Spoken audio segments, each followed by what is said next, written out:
Hello, you're welcome to Gist Arena. All we do is and gist. We discuss topical, trending, and exciting topics, and we have fun while at it. We invite you to sit back, relax, and enjoy each thrilling moment of and gist. Welcome, everyone. My name is Jennifer. Welcome to where we gist, and gist. I'm here today with Dr. Ayotunde and Cynthia, and we are going to be discussing one of the issues that we think is an important issue for all of us to address. And it's the issue of using one's children when one is having problems with a spouse. So, for example, Mr. and Mrs. they are having marital problems.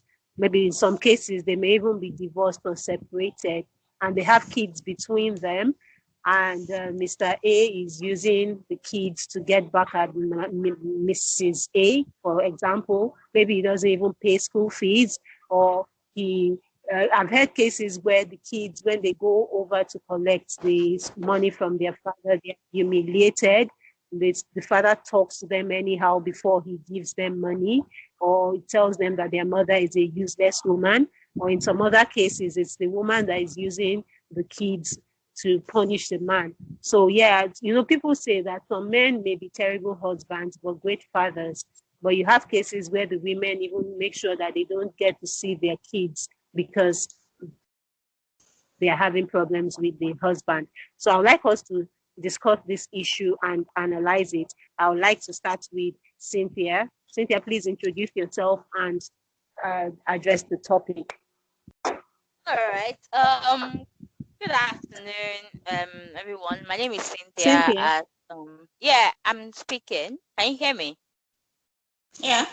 Cynthia, as I think has introduced. So, regarding using your child during spousal conflict or whatever, I'd like to look at it from, before I go into the extreme cases, I'd like to look at it from a very subtle point of view. First and foremost, couples are at home and they are having a rancor or whatever. Maybe, they've had a fight, not obviously in the presence of the children, but now they're at home and maybe they're just trying to maybe get back. You can call their child, Tony, come. Or maybe the mom calls the child, Tony, come, go and ask your daddy what he wants to eat and all of that. For me, that is not wrong. Do you understand? So far as everyone is still cordial, that is okay for me. So that's a very subtle part of the spectrum. Now we then move towards where the issue they are having is quite serious, and then it's becoming very apparent that the child is used as a tool to inflict pain on the other spouse. That one I would vehemently kick against. That is absolutely wrong. When yourself and your spouse are having issues, your children should never be brought in as a bargaining chip. Your children should never be brought in as a conflict tool. Your children should never be used in such light. In the particular situation where you're referring to, maybe the parents are separated, not living together, or completely divorced, and that they're obviously children, and maybe they want to get money, maybe for upkeep of school fees or whatever, and one spouse is then raining insults on the children. You need to remember that child is of you. That child is your flesh. That child is of you. So if you are punishing that child because you want to get at the spouse, you are inherently punishing yourself. And that doesn't even make absolutely no sense. It doesn't make any sense. Like, it really doesn't make any sense. I remember that we were, there was a matter that you thought about how somebody wanted to travel, and the person was separated, and you were looking for ways in which you put the children to travel. For me, that's a different ball game to this one. Except this other spouse involved has not been taking care of the children at all. If the children has not been, the spouse has not been taking care of the children at all, Then if he or she refuses to give consent to the children traveling, I think his reasons might be valid. You cannot outrightly say that because one person, except the person traveling has primary custody of the children and the other person has no right. That's a different ballgame entirely. But where the two of them have equal rights to the children, one person should never use the children as a bargaining chip. These things are very hard. It's not like open, close, or short as we think it is. I mean, there's a lot of hurt that has gone. It takes some serious level of maturity and intentionality for spouses that are actively in conflict to treat the children right and as just to treat the children right. So just not to ramble up, I think that under no circumstance should your children be used as a bargaining chip where there is serious conflict between both spouses. Thank you, Cynthia. Thanks a lot for your perspective. Dr. Ayotunde. Okay, so let me pick up from where Cynthia ended. Okay, so in a case where, for example, maybe the woman would prefer to relocate to better opportunities, and for whatever reason, the man just wants to stay in the country. It's probably I know a case where the lady really wants to, she feels she'll get better opportunities outside the country, but the man believes that he should stay as Isaac and so in the land and all of that. And it's causing a bit of conflict. The lady is practically losing her mind, but because of her kids, she's stuck somewhere there. So what do you think in cases like that where they both seem not to be on the same page on things that would actually better the lives of the kids? Well, for me, I think that the well-being of the kids should come first. The parents should think about the kids and see what is beneficial for them, and that's what they should, the path both of them should take, instead of unnecessary conflict. So if something is going to happen, and then, or in the case or the example that you gave, the woman is relocating, seeking a greener pasture, and she wants to take the children with them. We all know that, well, as the situation is right now, we know that taking the children with her will be beneficial, will be more beneficial to the children in terms of, having better opportunities, than the children stay here in Nigeria with the dad. It's not like the dad can't take care of them, and all of that. That's not the issue. The issue is that, practically everyone will jump at an opportunity now to, get their children, better opportunities abroad and the rest like that, because we know how the situation of Nigeria is. So I think it's, for me, I think the dad, yes, he wants to see his children, or he wants to be with his children and everything like that. But I really think that he should think about the children's, welfare first, and not think that the woman is probably trying to snatch the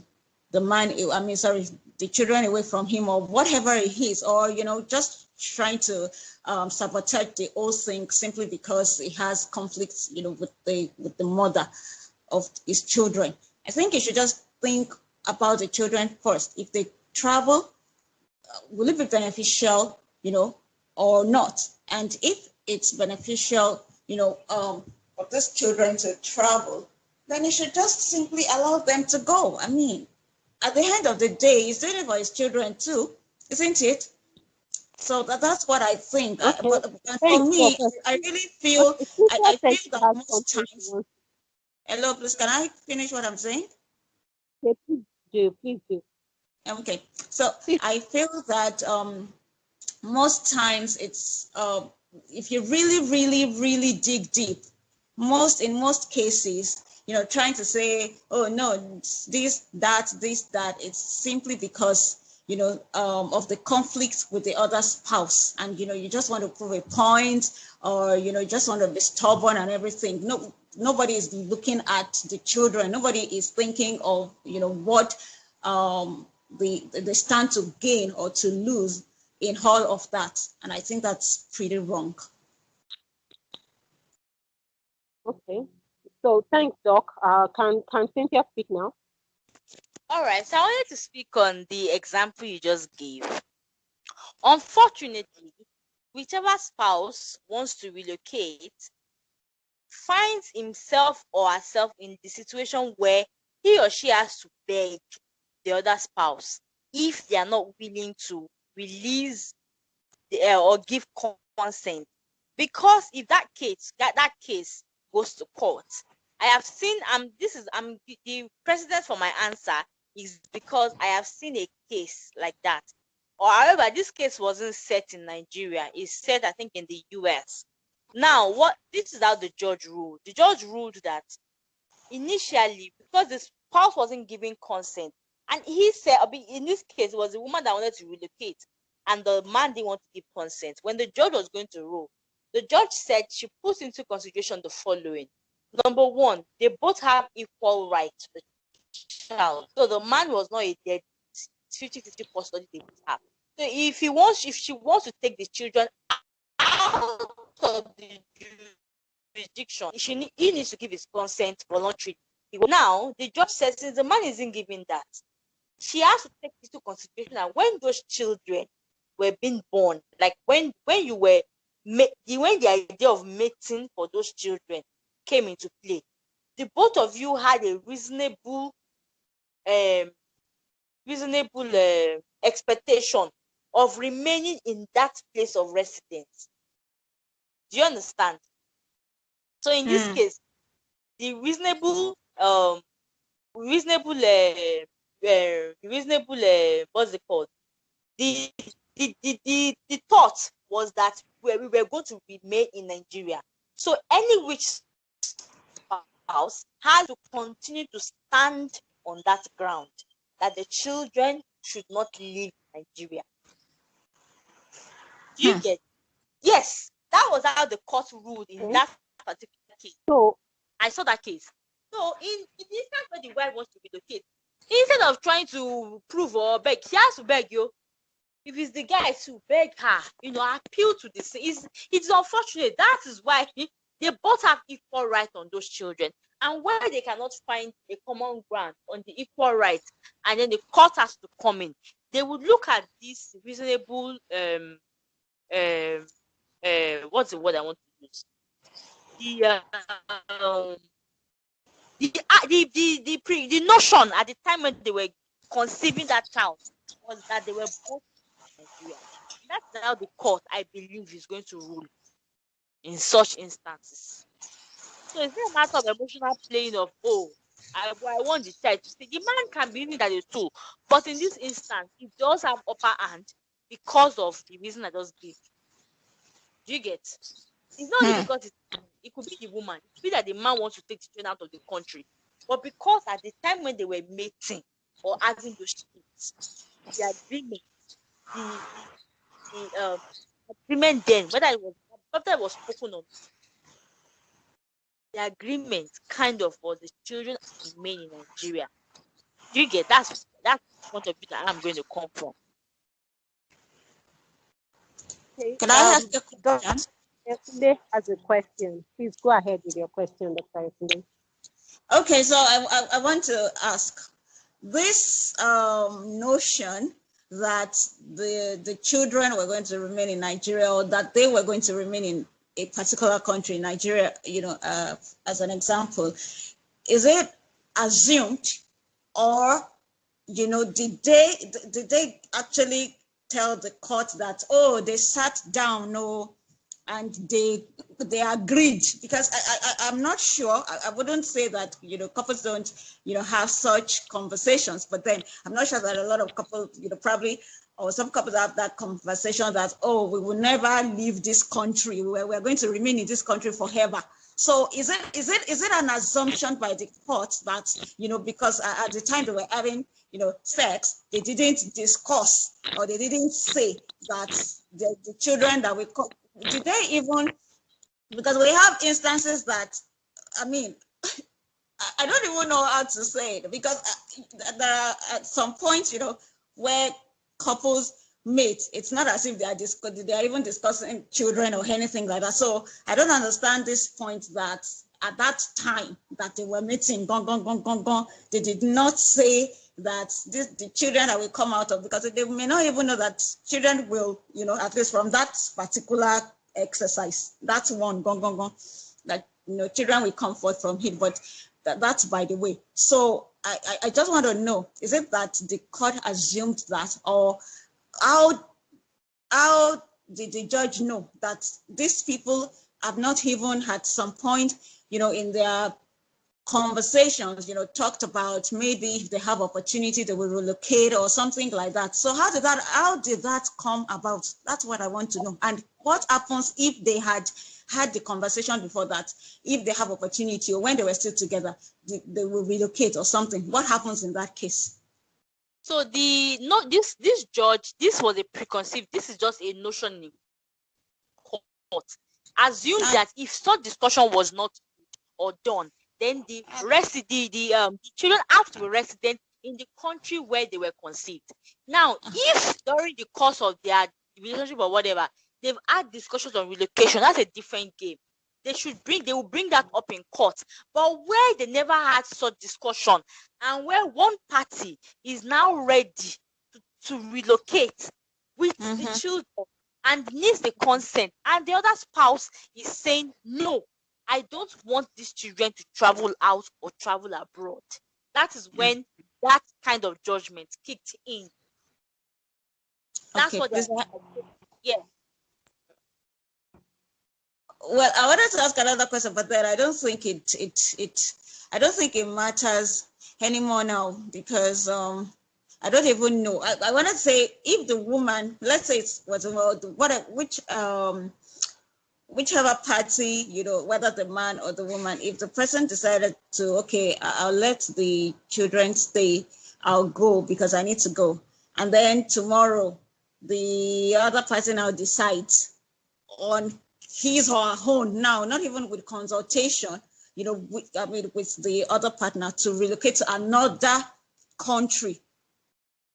Now, who gets to, because I think it's modeled, who now gets to, so, because we didn't discuss it, Shay, that was the judgment, or how the court ruled. So now that, let's say, okay, I now decide that, okay, after I need to go, I got this opportunity and I don't want to lose it. So we make all the arrangements and everything, and my children, they stay, and I go. And then tomorrow, the guy now decides that, oh, I want to go. And then on his own now, it's not as if we discussed it, and we didn't discuss it then too. Now, but then you are going to another country that is not, the same country that I am in. So you now take the children there.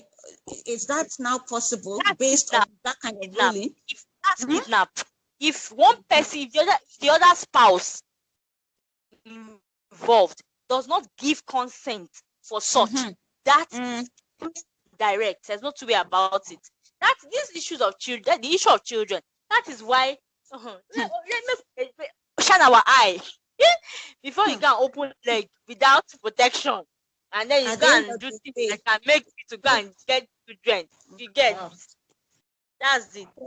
So at the end of the day, it's the children that, just like I was saying, it's the children that, get to suffer. So I just feel that, partners should think, about what is beneficial, for their children, instead of going about, trying to be difficult, or, trying to punish the other person. Just think about your child first and see, in all of this situation, how what does this child stand to gain or lose? Think about that. That's for me. So because all these things can, I mean, tomorrow now, if the person says I want to go and then the other partner now says no, you can't. So that means those children, they will be grounded somewhere, you know, when they should have had opportunities elsewhere. Yes. It's so horrible. It's horrible, but that is the idea of that's what happens. It is well. Unfortunately, there's no. And I think That's okay. why we I should think have also, children with people. okay, I think ultimately that brings to the point of that the person you're with is a kind person, and even thought that even when you are not able to agree, the person is still reasonable and knows that there's some things that are important that I must do because it's for True. It's a deep prayer. Yes, It's a very deep prayer because you find people that are so loving and all, and then they become like the devil's spawn once they are upset. And you're wondering that is it the same person that they promised heaven on earth that is doing this and all of that. Okay, so I don't know. Can we say our parting lines on this matter as we bring the topic to a close? Yes, definitely. Are we debating? Okay, so Cynthia. I think that when it comes to using, I believe that the adult in the relationship should be adults. Be adults in a relationship. If you're having quarrel with somebody, with your other spouse, please be reasonable in your actions. Be reasonable in what you're doing. Think about the fact that don't punish your children for what they know nothing about. If irrespective of the fact that you may be having issues with your spouse, when that kind of acts comes to your table or whatever, think about it. Will my children benefit from it? If you need to have like a draw up an agreement, a legal agreement, with your spouse to ensure that she doesn't run away with your children, even after they relocate, please do it. Understand? For example, if I was the one that was here in the country and my kids were with my husband and maybe myself and my husband were no longer together and he wants to take decision and to travel, and I know fully well that my children are going to benefit from it, but I fear that my spouse is going to use my children against me, I would rather walk into a court of law, tell them what are my concerns, and enter into an agreement that would be beneficial to me, mutually beneficial to us. Do you get? Or enter into an agreement that will not put my children or our children at risk. If I have to do that, I will do that. And if I think that trip is not beneficial to my children, then I'm sorry, I won't do it. But my parting word would be: let adults be adults. Let adults be reasonable adults in such situations. Let us stop being kids. Do you get? Let us stop being kids. Don't do that to your child. Be an adult. Be reasonable. Have sense. Those are my parting words. Thank you very much, Cynthia. Dr. Ayotunde. Okay, I think I agree with Cynthia because that's what I've been saying since I've been passing my comments about this particular topic. I think the children, the children's well-being, their welfare should come first. The children should not, have to suffer because their parents are not together or because, their parents have conflicts. So the children should always come first. And I think that if both parties put that into consideration, then it will be easier for them to have some common ground instead of, having to quarrel all the time or having, to butt heads at all times. I mean, if they have to do that, it's simply because, one person or both of them are just, trying to prove what is not, or just, trying to be stubborn for, no reason. And then they feel, okay, I'll use my child, I'll use the children, as some kind of pawn. It's absolutely wrong, to use children as pawn. And it's not just about the issue of maybe relocation and all of that. It cuts across, every aspect. All right. So, denying your children access, to maybe their father or their mother, as the case may be. I don't know. Even in the case of, except the partner, either the father or the mother, is really bad, to the point of being abusive and all of that. I don't think, even in the case of sole custody, I don't think that children should be withheld from their parents, either the father or the mother. So if you are the one that has the children with you, allow them access, to their other parents.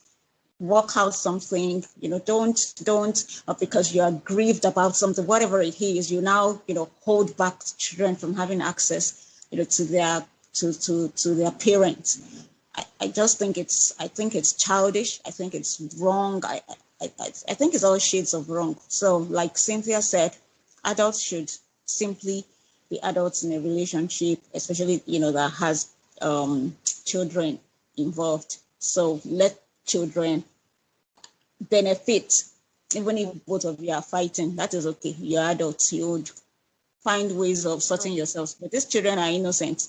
So, and you brought them into this issue. You dragged them there. So don't let them suffer for, your mistakes or whatever it is.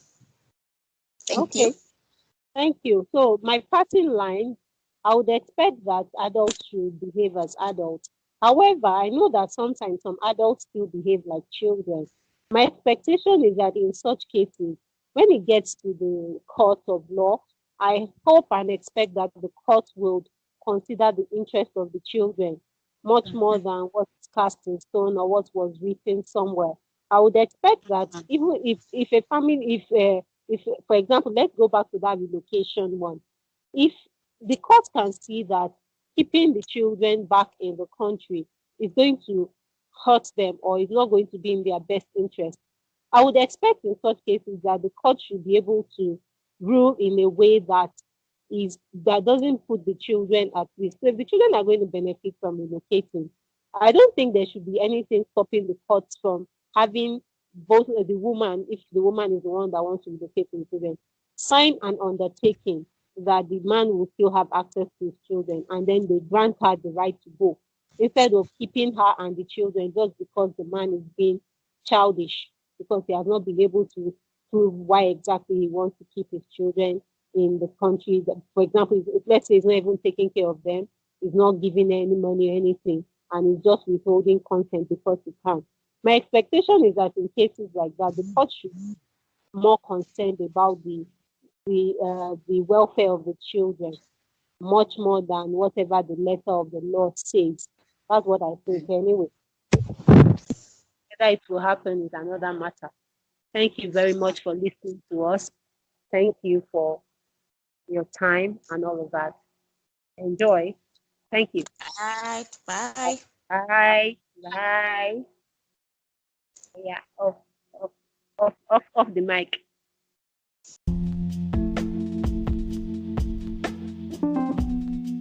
Thank you so much for joining us on today's episode of Gist Arena.